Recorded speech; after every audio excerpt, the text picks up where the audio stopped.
Bonjour, donc voici le petit texte que je vous propose aujourd'hui. N'hésitez pas à appuyer sur pause le temps de votre méditation et ensuite vous pouvez poursuivre si vous le souhaitez la lecture de la vidéo pour écouter ce que ce texte m'a inspiré à moi. Mais vraiment, ce n'est pas une obligation, sentez-vous absolument libre. Le plus important, c'est vraiment ce que le texte vous dit à vous. Et si justement vous souhaitez partager, mais là non plus ce n'est pas une obligation, faites-le en toute liberté si vous le désirez. Donc si vous souhaitez partager ce que le texte vous a inspiré, n'hésitez pas à le faire en commentaire. C'est vraiment toujours inspirant de voir à quel point l'Évangile parle à chacun de manière très personnelle. Donc n'hésitez pas. Bonne méditation. Il me semble qu'à travers cet extrait, la question en fait que nous pose Jésus indirectement, c'est: quelle est ton attitude à l'égard de Dieu ou à l'égard d'un prophète, c'est-à-dire d'un envoyé de Dieu?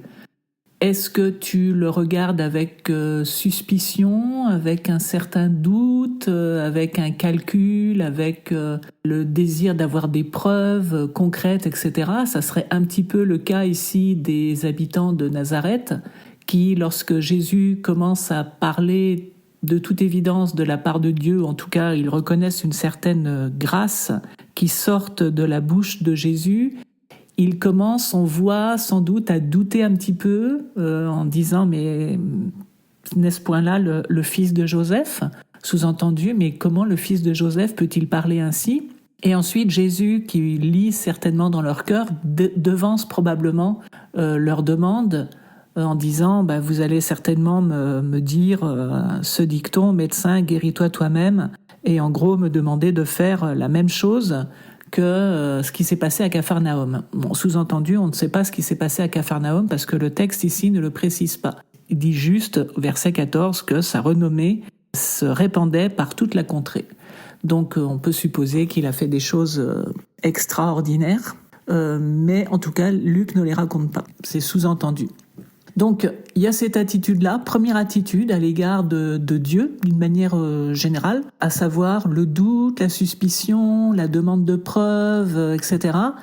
Et puis, il y a les deux autres attitudes qui sont indirectement suggérées par Jésus, je pense, à travers les deux exemples de la veuve de Sarepta et du Syrien Naaman, à savoir que les deux, non seulement ne connaissaient pas bien le Dieu d'Israël, parce qu'en fait ils n'étaient pas juifs, mais surtout ils étaient aussi dans un besoin urgent. La veuve souffrait de la famine qui régnait dans toute la région, donc elle était prête à mourir, elle avait un fils et elle était vraiment prête à mourir de faim. Et puis le Syrien souffrait de la lèpre.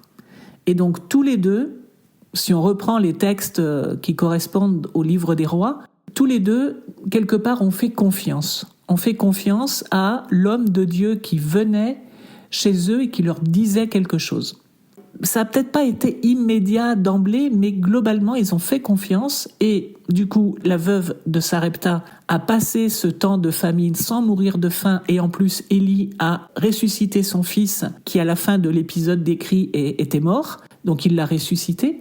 Et puis, Naaman le Syrien, après quelques doutes, s'est laissé convaincre, a fait ce que Élisée lui disait, il a été purifié et guéri de sa lèpre.